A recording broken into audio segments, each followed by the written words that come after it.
a massive game goes down in Tala this Friday night.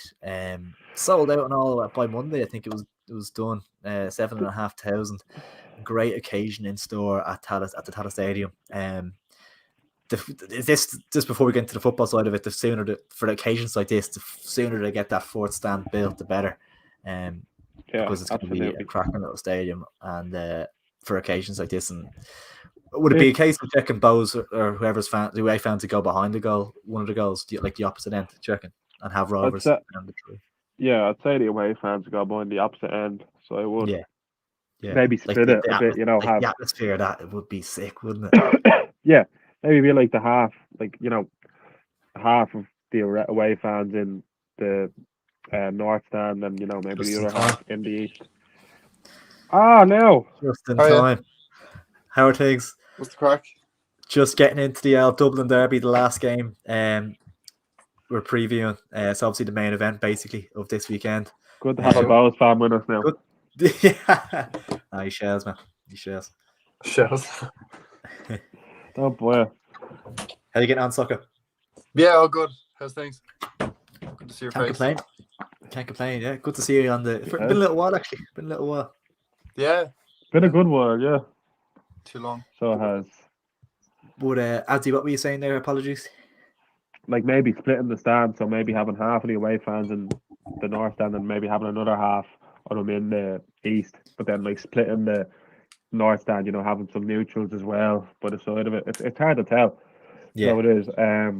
But no, it's great. I think it's the fourth or fifth time there's been over 7,000 at Rovers this year. Amazing. It's savage, especially.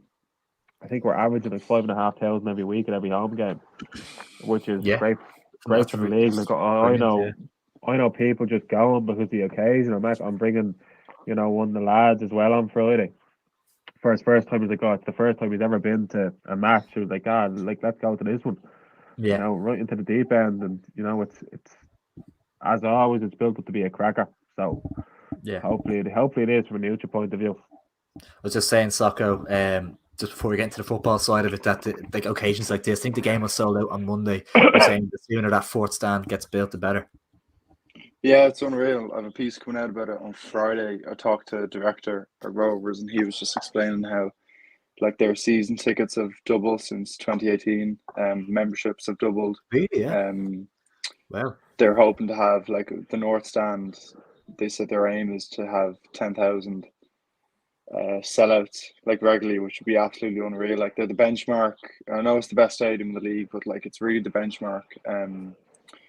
As Adzi was saying, like, fifth time there's been over 7,000, and it's absolutely superb. Like, there's no other atmosphere like it.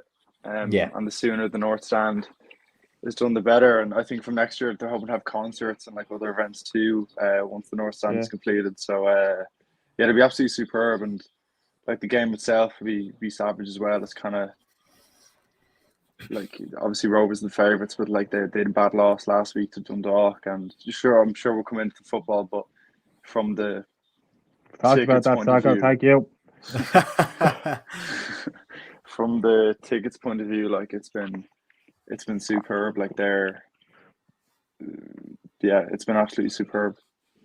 Yeah, no, I think as well, just real quick, say if Rovers continues to grow with the rate they're growing, as you said, doubling season tickets, doubling memberships in 2018, I can eventually see, and my granddad talks about the whole time, I can eventually see the stadium being wrapped around at one point, connecting, Oh, really? So, like, having the main stand connected to the north and south, that'd be unreal. And then the east stand. I think it could well happen.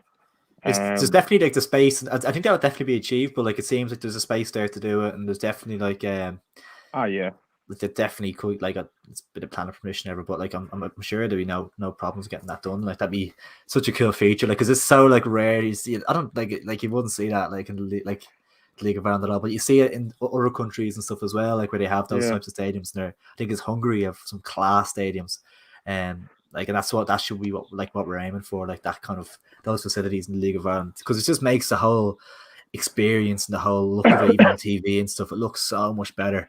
just to the eye and to the neutral, and of course get somebody kind of. It's a bit of an old school feel to it. You know what I mean? Like it's you know. I remember being in White Hart Lane. You know, it was not wraparound, but it was like stand, but it was stand and just connected to the other one and stuff. It wasn't essentially a wraparound, but it was all tight in and compact. I reckon, you know, I'm not going to say it's not going to happen in the next 5 years or something, but let's say Rovers are averaging 5,500 at the moment. We get the North Stand in, we say we average maybe 8,000 then, and then, you know, the Dublin derbies, the European games, the top of the table clashes, they're all sell out for 10,000. Yeah, and there's no reason for the stadium to be wrapped around then. Now I reckon it could be a while, but I could see it potentially happen at some stage. It might be 10 years, it might be 20 years, but I think it would be great to see. Just two other things with the tickets thing. The fellow I was talking to said the Adam, is that true? The kids' season tickets are 25 quid. Yeah, for everyone under 14, I think. Yeah, €1.40. Amazing. For 18 games. Like, absolutely incredible. And another interesting thing I kind of found was he was saying 90% of the tickets are online sales now. Whereas before it would have been a lot of walk up, like getting at the booths, and it seems to be Rovers are kind of creating like a position where if you don't get your ticket like well in advance, it'll be sold out, and you might be at a risk of not getting a ticket. So that's a really good position for the club to be in. Yeah. And I can't wait to see it. I can't wait to see it on Friday, like 7,500, same as last time they met in April, I think it was. It's absolutely class. I think it was just before we go on to the football, like I was talking to somebody there the other day, and he said he got his tickets, you know, 2.5, 3 weeks ago, because he said he knew it would sell out eventually, and like granted Monday it sold out, but it's having that demand 2.5, 3 weeks before a game is huge as well. You know, and this is a neutral fan. This isn't the Rovers. This isn't the Rovers or Bows fan. This is a neutral fan just bringing his kids to a game. So it's absolutely great to see. Yeah, 100%. Enough chit chat, lads. Down to business. Let's go. Of course, a massive football game taking place this Friday. Shamrock Rovers against Bows. Kind of mentioned it briefly there. Rovers coming into this off the back of a disappointing game against Dundalk, a 1-0 defeat, and Bohemians coming in off the back of a 1-0 win against Shelburne. But a big caveat being that Kieran Kelly will miss this game. Of course, Bows' defensive problems have been quite a big talking point this season. They've been quite shoddy at the back, which of course will be a huge boost to Shamrock Rovers. But Jack Byrne's been injured. Is he still expected to miss out? I'm not sure. I'm not sure what's the case with Jack, Mandrew and Burke. I don't know, because like they weren't in the squad, and Mandrew picked up a knock towards the end of the game last week as well. Finn being suspended too. You know, that's the game he's built for. Yeah. It's I don't know. I haven't heard any team news or nothing yet, so I'll try and hop onto that. But you know, fingers crossed we have the lads available for us. All right. Yeah. Soccer, how do you assess the two sides going into this? It's tricky, like as I said, obviously Rovers be the favourites, but Bows I'm kind of getting surprise results out of nowhere a lot of the season. Like the first half of the season was really disappointing from their point of view, but then they did pop up with a few kind of random results. And they had a super win against Shells there on Friday. Had to play 40 odd minutes, 35 minutes with 10 men. I thought they were really impressive. Rode their luck kind of once or twice, but you're going to need that when you're playing 40 minutes with 10 men. James Talbot's a big loss for them, but Ty Ryan didn't put a foot wrong against Shells. And Keith Long spoke really highly of him after the game. It's going to be interesting to see. I remember last year, was it James Talbot was injured in the warm-ups. There was Stephen McGuinness played against Rovers. Yeah, and he had a mare. Mayor, I remember that. Made a big howler. So hopefully the same doesn't happen to Ty Ryan. Of course you would say that. I think Tyreek Wilson's back for this game as well. So it'd be interesting. And then from Rovers' point of view, like they their form has been obviously much better, but coming off the back of that loss with Dundalk, Finn be a big loss. The team news become clearer tomorrow evening when that's out. If Bows win, I think they go 5th. And obviously Dundalk are just 5 points behind Rovers, so all with the game in hand as well. With the game in hand, so all them at Oriel will be hoping for Bows to get a result to kind of cut the gap. Yeah, be interested to see as well. Both think 3 new signings so far: John O'Sullivan, and then there's a centre half and a left back. The names escape me at the moment, but be interesting to see if they're ready to go just yet, or if it's going to be another little while. Coming in they're after the first. They're after the first. Is it okay? Yeah. Cool. When's that? Okay, so they're missing out on this one. But it would have been handy to have that centre half in if they could have got him in. With Kieran Kelly out, of course, but yeah, it's Jordan Doherty and I don't know who else will be playing in there, but definitely an area of the pitch where Rovers will be looking at and targeting that kind of the heart of Bows' defence, for sure. Is it a game for an Aaron Green? Is it? Rory Gaffney. Rory Gaffney will absolutely. He'll do something during the game, no doubt. Anyway, yeah, I think, I think Gaffney is the type of fella that's going to run ragged against them. He did it the last time, and no doubt he'll do it again this time. Fully confident he will. Yeah, so it is. I think it's got to be a good game, all right. But I think we wipe the floor with them. To be honest with you, I don't think we'll score much. I think I said 2-0, but I think we'll wipe them. So I don't see it any other way. I'm just being honest. I just can't. He doesn't want to see it any other way. Refuses to see it any other way. Because just saying, watching them in Daily, the last game in April in Daily, we tore them asunder. They've no dogging them. They're no fighting them. We outfought them. We outplayed them. 3-1. 3-1. Yeah. Three 2 ex-Bows players and 1 ex-Rovers player scoring no goals. So it's fantastic. No, I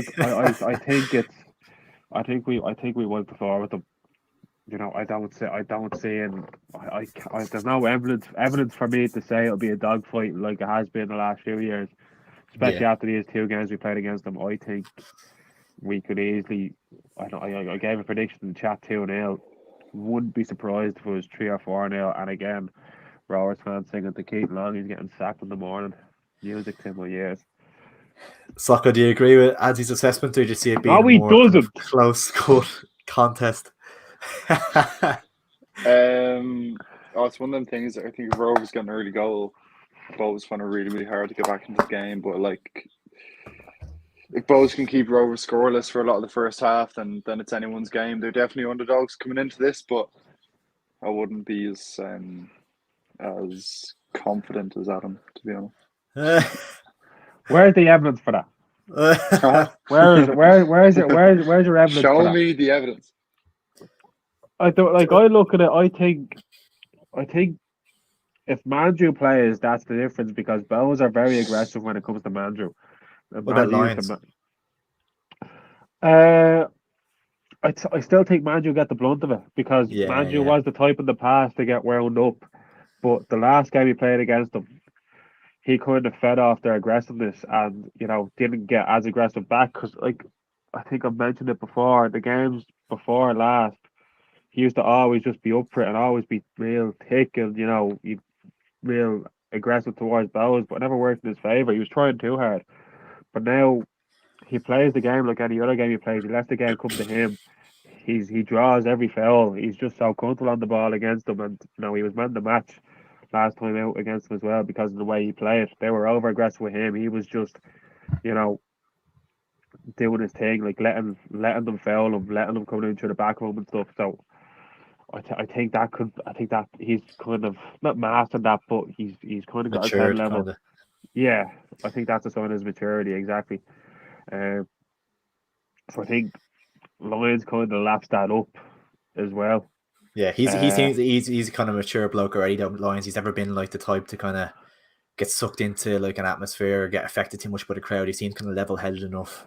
Maybe it'll take Mandrew another couple of years maybe to gain that, but I think Lions, I think maybe playing in a wing back position is easier as well. It's a bit more kind of under the radar, you could say. Well, he's out. He'll be out at one point on the side of the Bows fans. Yeah.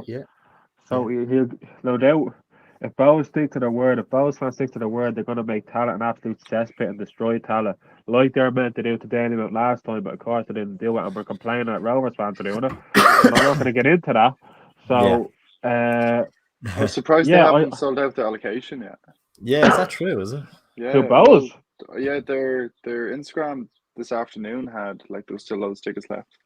Jesus, could be wrong, Christ. But what did that say? Haven't sold out allocation. Yeah, I'm surprised. Yeah.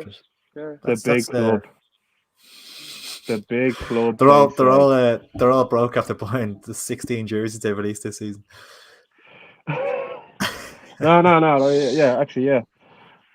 Or responsible football bleeding projects or whatever you want to call it. No. Do you know what? They spent all the money on the Stony Batter Festival for poets and a tour at Dalymount Park. That's what they did. Adzy's saying 2-3 Dale Soccer. What are you saying score prediction wise? 2-1 Rovers. I think that's what I went with earlier. Yeah. Shocking. Yeah. I'd go 2-0 Rovers. I think it will be man, Ross. I think it will be comfortable for them. I don't know. I think Rovers. I think if Rovers score early, there's not to say that Bows don't collapse here. Just given that Kieran Kelly's out of the team and their defense isn't great. And I know they're quite resolute against Shells. In fairness, maybe that's a promising sign. But Rovers are a much different proposition than Shells in the final third at the moment. And I think Rovers should if they're not.